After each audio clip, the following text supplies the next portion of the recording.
You're listening to Wake Up with Patti Katter, where we're overcoming trials with triumphs.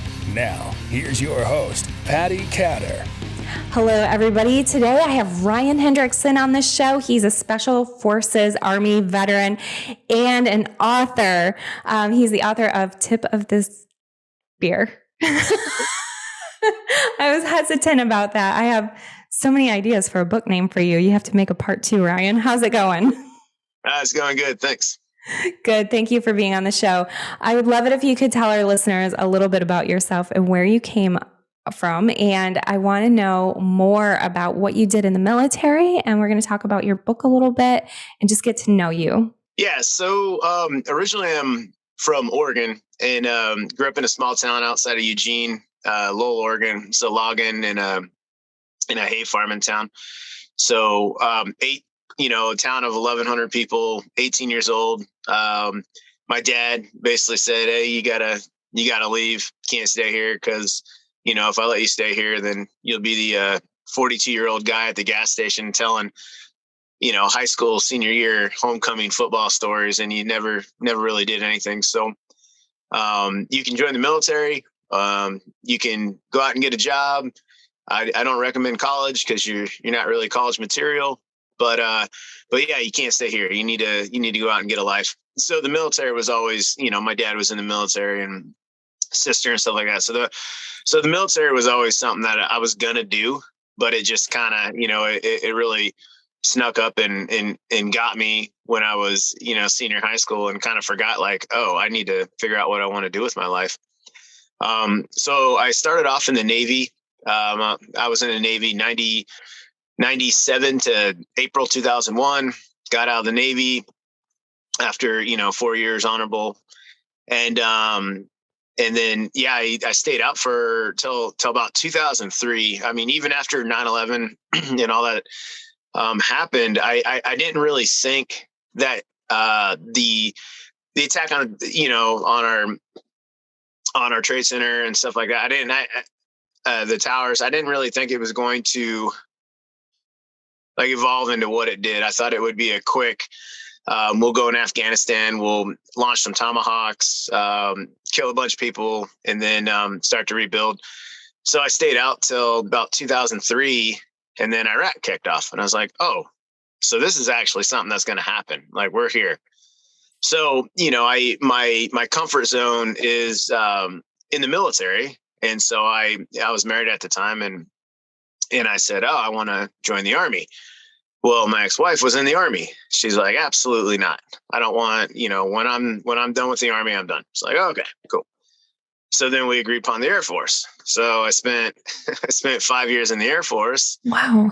And then when I got divorced, I switched over to the Army, which is where I went through Special Forces training, and then graduated and went on to a 7th Special Forces group we were out of Fort Bragg, and then we moved to Florida. But so, yeah, it was a long kind of, I guess, road to get to where I'm at right now. Well, correction, I've been retired for 2 years, but it was a long road to get to being a Green Beret. But yeah, it was, I guess everything happens for a reason, because it's a hell of a story. So that's kind of me, broad strokes right there.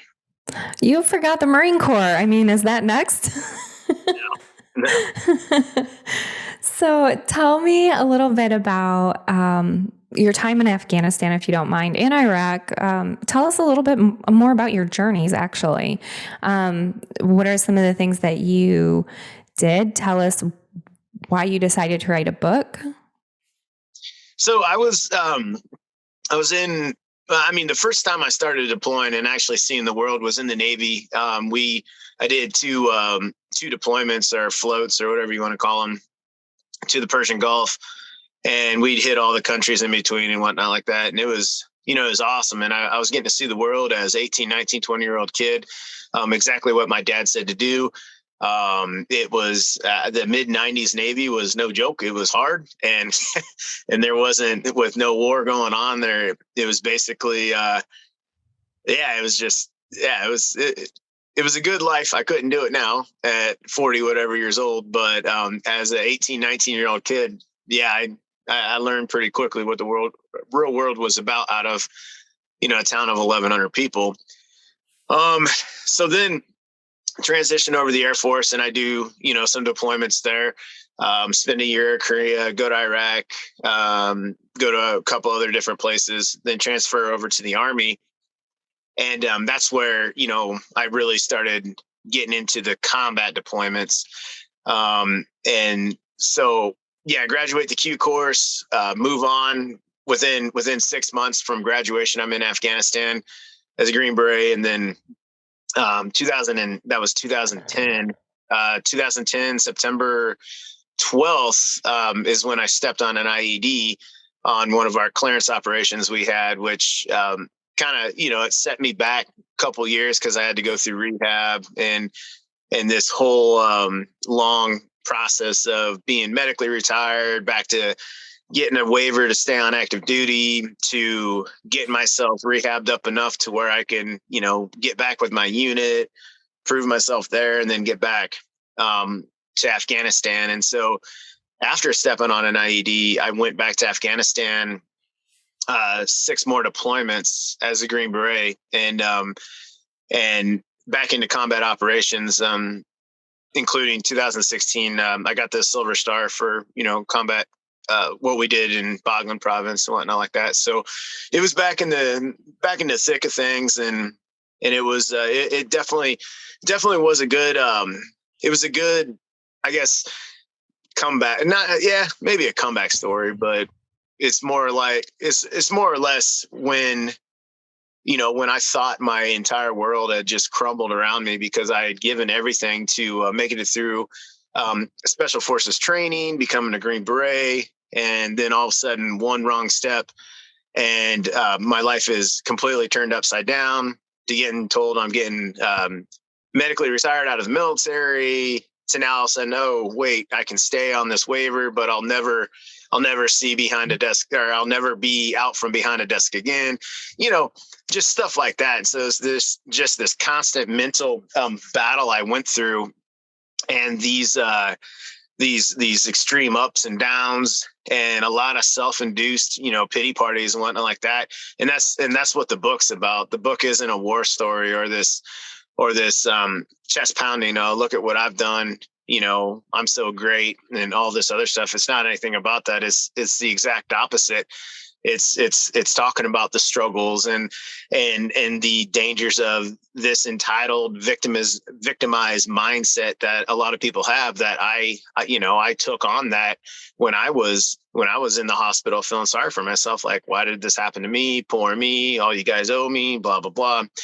And just this victimized mindset where I started to become my injury, and so that's what I write about, because I see this problem in America really taking root, where everybody thinks they're owed something because of what they perceive as this horrible life or this harsh situation that happened to them. And everybody wants to be the victim. Everybody wants pity and people to feel sorry for them. And you have to know my story because I did this, this, and this. When reality is no one gives a shit, number one. Number two, nobody owes you anything. And number three, life is extremely hard. And that's your problem, is you don't think life is hard. So you're getting crushed every time you do something because you think it's supposed to be easy, and it's not. And so that's why I wrote the book. But it's not a finger pointing book. It's a, hey, I went through this. So the fingers are pointing at me, but this is how I daily try to basically refocus myself, or, to understand that I'm only a part of something. I am not the whole thing or whatnot like that. But yeah, so it's not a war story. If people are looking for a war story, it's it's not a hero, chest pounding.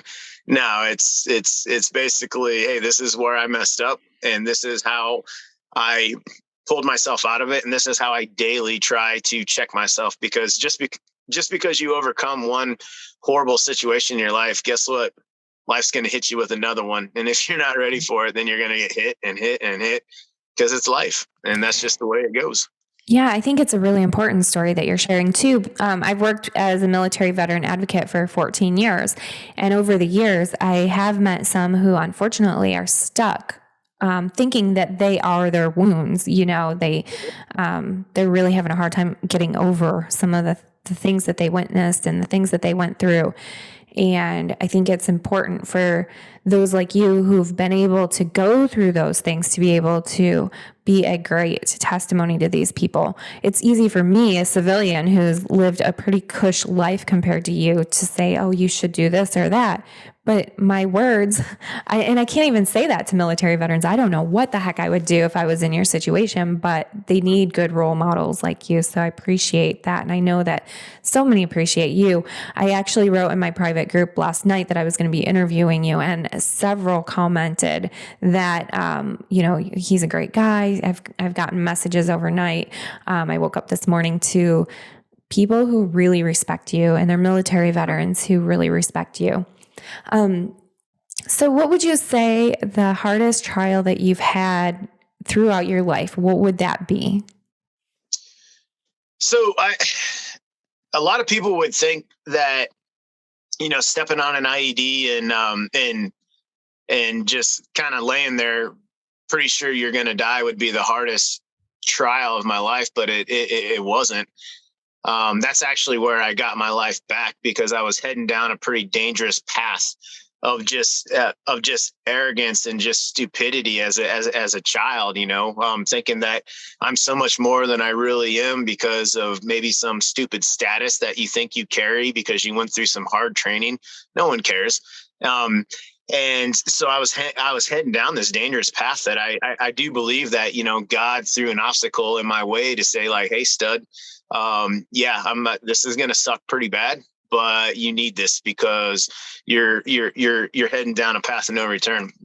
So stepping on the IED actually kind of saved my life. The hardest trial I think I ever went through in my life was recovering. And like I said, just the physical part of recovering wasn't as bad as the mental part of recovering. I had my leg reattached and, a bunch of other stuff that involved, 28 surgeries on one leg and all this other stuff. Great. Who cares? It's the mental aspect of it where I started to fall into that victimized, entitled mindset. And I would get mad at people because you don't know what I've been through. You don't know what I've done, blah, blah, blah. And in the end, it revolves around, it revolves around getting over yourself. It revolves around understanding that you are not the end all be all. And although people, they'll thank you for your service and stuff like that, I have a rule, and it's called the 3 F's. And if you're not feeding someone, financing them, or fucking them, then guess what? They're going to say, thank you for your service. I really appreciate it. And they probably do from the bottom of their heart, but they got bills to pay. They got food to put on the table, and they got their own lives to worry about. So who are you, or who was I, to try and force my pity party on the other people around me because I felt like I was owed something for what I presumably did in Afghanistan? You're not owed anything. And so that's the book right there. And yeah, but the 3 F's are very important, and people need to understand that. Like, people will go out of their way to try and thank you. But if you are not a life sustaining, something for them, I'm sorry, man. Who are you to push that on to anybody else? You think you're so good that people need to recognize you? Get over yourself. And that's the big thing. So where did you learn this mindset? I mean, is it something that you just had to learn while you were recovering? Or, was there anybody pivotal in your life that kind of taught you some of these things? Or, did some of the military training come in handy there? Most people... So growing up the way I did, it was pretty rough, but that, again, those are excuses because lots of people have had a rough upbringing. But so when I was when I was falling into that mindset, that disastrous, dangerous mindset that I was in when I was recovering, my dad was the one that basically he helped me, because I already knew the path. Like, life was not easy. but I started to get off course because it was so easy to feel sorry for myself. It was harder to take responsibility or to understand that, like, hey, you're not special, dude. As much as you really want to believe you are, you're not. You're just a human being. And so getting over myself, that was really hard because it was so easy to fall into that victimized, entitled role. And so, yeah, my dad, just the talks that we, just the talks that we had. And, like a discussion we had was, what happened to you was bad, but, let's face it, it's not the worst injury that's ever come out of combat, and it won't be the worst injury that's ever come out of combat. He said, but no one can deny what happened to you was bad. What you don't understand right now is you got the golden ticket. You have something that men will chase the rest of their lives. And that's the restart button or the redo button or whatever it is you want to call it. And he said, when you were laying there on the ground, next to the river after you hit that IED, a lot was going through your head because you thought you were going to die. You've told me that numerous times. Team couldn't get to you because there was so many IEDs in the area, fill in all the blanks. Great. But as you were laying there, you were looking back on your life and you were not happy with how you lived your life. If you died right now, you were looking back and you were kind of ashamed of yourself, weren't you? Yeah, I was. And he goes, yeah, it's crazy. You didn't die and you got this restart button. So all those things that you're sitting there and you were laying there wishing you would have done this and wishing you wouldn't have done that and wishing you were more like this or this. He's like, you can do it now. He said, you got the golden ticket. You got what people have chased for years and years and years, that chance to start over again. And he said, so it, to me, it looks like, you're kind of at a crossroads and you can choose the path of victimize. You can become a victim of this injury. No one's going to blame you. And you can let this injury take you over and let this injury become who you are. And slowly but surely, you will drive everybody away from you and you will be a lonely man until you can't take it anymore. And let's face it, you probably won't make it through without killing yourself. And he said, or you can use this opportunity and this golden ticket that you got. You can use this to make yourself stronger, to make yourself a better man, renew your relationship with God, do those things that you were wishing you wouldn't have died having, not done or haven't done or whatnot. He said, you can do all that. And you can use this injury as a platform to help other people that are going through this horrible dark time that you are, because no one's gonna doubt, or I'm sorry, no one's gonna blame you for whatever path you take. But you have a second chance at life and you can share this story with people. So why not you quit feeling sorry for yourself, understand that bad shit happens. It's just the way it is. And it's going to continue happening to people. And oh, by the way, you're not done. You're not out of the woods with bad stuff happening to you. It's life. You're going to get hit again. But why don't you use this story and this message you have to help other people? Because you're pretty selfish if you don't. And I was like, wow, that's okay. So that was that was kind of some of the few talks that are not few, but some of the mini talks that we had, when I was going through this victimization minefield, I guess, as you want to, and yeah. And so then the world happened the way it did. And I started to see what he was talking about with our youth and, oh, it's not fair. So I'm going to burn down Portland, Oregon or something like that. And I started to see this and I was like, well, maybe I can be a part, even though it's Ryan Hendrickson, I'm very, very, very tiny, minuscule part. But if it reaches one person, then it's a part of something. And so that's why, eventually what kind of got me on path keeps me on path, because again, it's life and it's very easy to sit back and it's like, nope, I'm just going to feel sorry for myself today because that's easier. And you're allowed to, but you also need to get back on course and understand that you're being an asshole and and you're entitled to it 100%, but don't force that on other people. And there's no need for it. And yeah. So what are you doing now? Because it seems like, I mean, obviously your book is incredible. Are you doing some public speaking?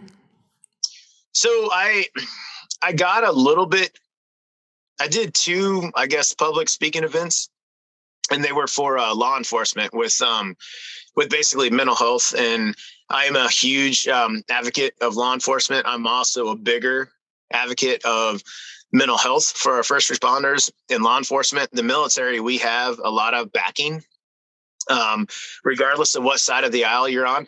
Not a lot of people in our government are going to say screw the military, but there's a lot of people in our government that are saying screw law enforcement and stuff like that. And I absolutely disagree with that.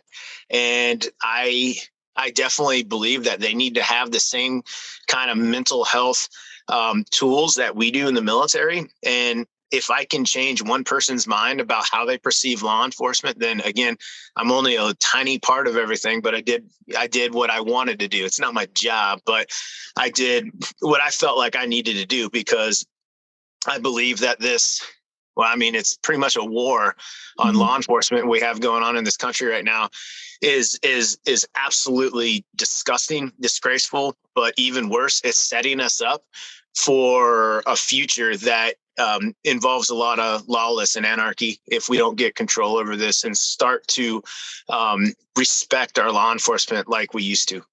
So Absolutely. I agree with that 100%. I know my listeners would too. You had mentioned youth and how, some of them, they're saying, screw it, burning down places. Are you able to help them at all? Or, I mean, how do you think that people can reach out to our youth a little bit better? Do you have any suggestions on that? I'm just kind of curious because you kind of hit on that a little bit. yeah, I mean, 100%. And I hope this offends some people, but first line of defense is your parents, and our parents are failing our youth left and right today. Why? Because we also have a bunch of entitled, spoiled brat parents out there that feel like they want to be friends with their kids and not their parents, because they don't know how to be parents, because their parents were friends with them too. Everyone's scared to cross that line or to be the disciplinary or whatnot like that. So that's number one, is it starts at the house. But yeah, more role models that are actually speaking to these kids. Is a Green Beret a role model for kids? No, not really. But some of our athletes need to come out and they need to quit with this bullshit agendas that they're on and start to understand that they can directly affect our youth. These NFL, NBA, Major League, baseball, hockey's pretty good at it, so I'm not going to put hockey in the mix. But, a lot of these athletes that have this huge following from our youth, they need to start stepping up to the plate and understanding that, yeah, you're an athlete and, okay, you play a game, but you're also a role model.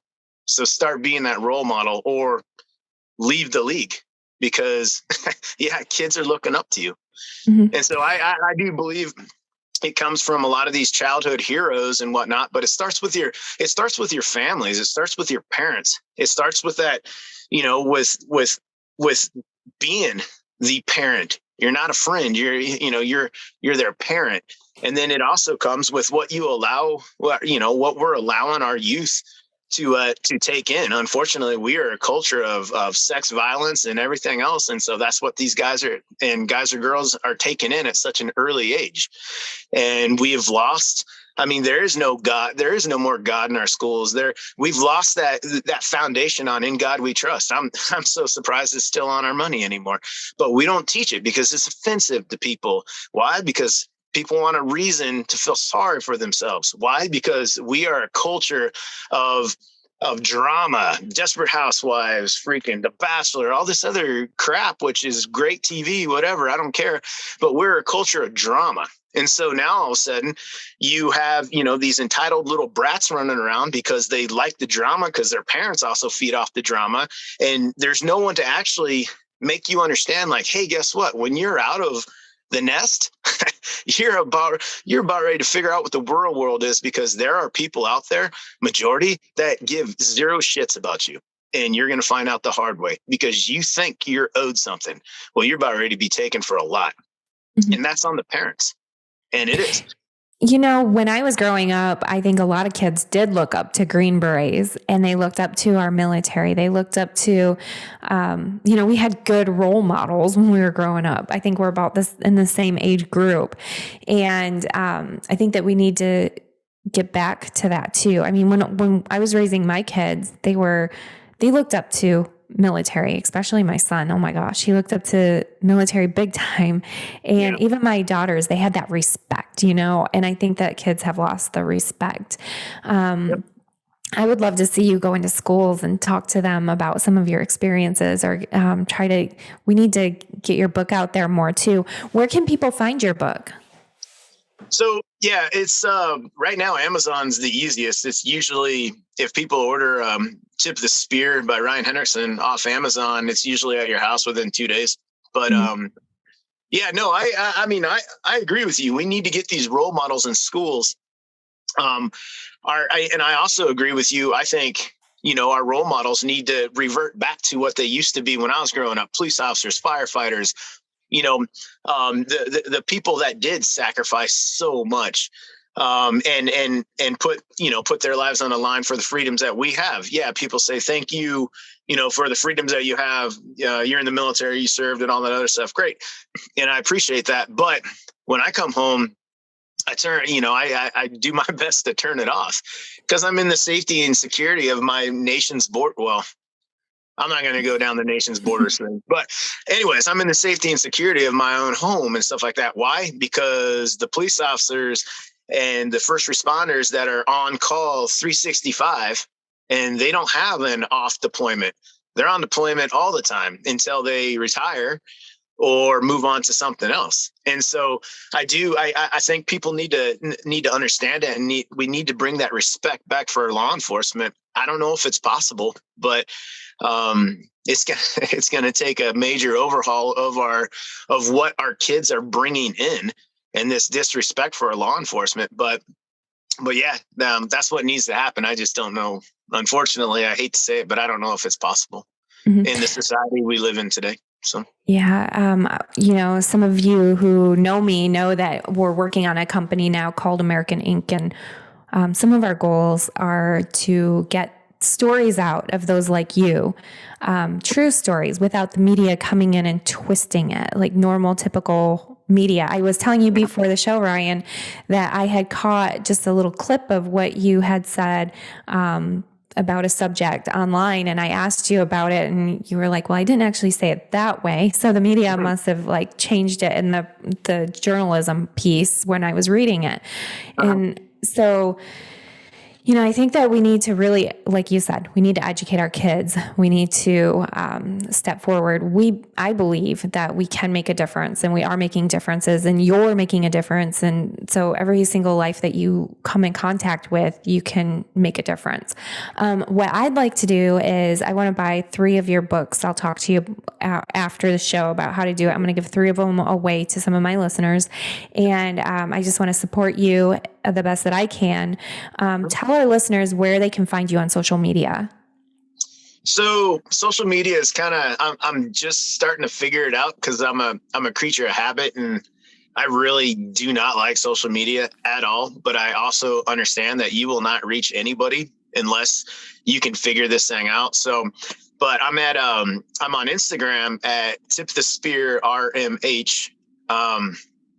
Let's see, Facebook. I don't know what it is. I think it's just Ryan Hendrickson, maybe. I don't know. I'm that guy with a Seahawks flag and in Afghanistan taking a picture.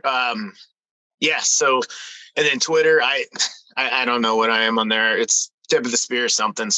I have no idea. But Instagram is the one that I've been really kind of getting into and trying to learn, and posting videos and stuff like that. So that's pretty much the easiest place to get a hold of me at. And then the other ones, I don't know. If you Google Ryan Hendrickson, something will come up probably. Do you have a website? I do. RyanMHendrickson.com. Okay, excellent. What I'm going to do too is we'll make sure that your links are on the screen for those watching. Those of you listening, you can go to the show notes and you can find Ryan's links there. I'll go ahead and put them in after. But thank you, Ryan, for being on the show. Is there anything that you would like to add before we wrap it up today? Yeah. Basically, I think the message that I would like to send, and that I think people need to kind of remember and understand, is a lot of times we get stuck on the situation at hand and what's happening to us right in front, right then and there. And we don't have the either knowledge or the ability to look through that situation and understand. So like in special forces, we call it, the second and third order of effects of that shot. So if I pull the trigger here, what's the second and third order effects of what that bullet's going to do? Well, it's the same thing in life. If you're looking at a situation and you are so focused on what is happening right there, then you're probably not going to be able to overcome that situation. You have to be able to look through it, look at the second and the third order of effects, because regardless of how bad it seems, at that time keeps moving on. And eventually you are going to get over whatever it is you have encountered at that point in time in your life. Whether you get over it in the right way or the wrong way, your time's going to keep moving on. You don't have a choice in that. But what is going to happen is you're going to get to a certain age where you're going to look back. Like my dad told me, you're going to get to an age in life where you're going to look back and you're going to have two choices. You're either going to be proud of how you handled that situation. You're going to have learned from it. You're going to be a better person with how you handled that situation at that point in time, or you're going to be ashamed of yourself and you're going to hate how you handled it. And that's a death sentence right there. So understand that time's going to keep moving on, regardless of how bad it may seem at that point in time. It keeps moving on. There is going to be a point in time when you will look back. And it's how you handle that situation at that time is going to determine how you think and feel about yourself later on. And so that's the big thing I try and tell people is time moves on. You just gotta understand that you're going to have a chance to look back. Don't allow yourself to look back and be ashamed of yourself. That's a really good way to end the show, actually, because I think that there's going to be a lot of people reflecting, and it's an important thing to think about. Our actions always create more reactions, right? In our life too. So, all right, Ryan, thank you very much for being on the show. Thank you everybody for listening. And until next time, we're going to wrap it up now. Take care, everybody. All right. Thanks. Thank you. Thank you for listening. Please head over to pattikatter.com for the latest updates on Patti, her talk show, and what she's up to. You can also find her on Amazon TV and Roku, and on Facebook, Instagram, and Twitter at Patti Katter. Until next time.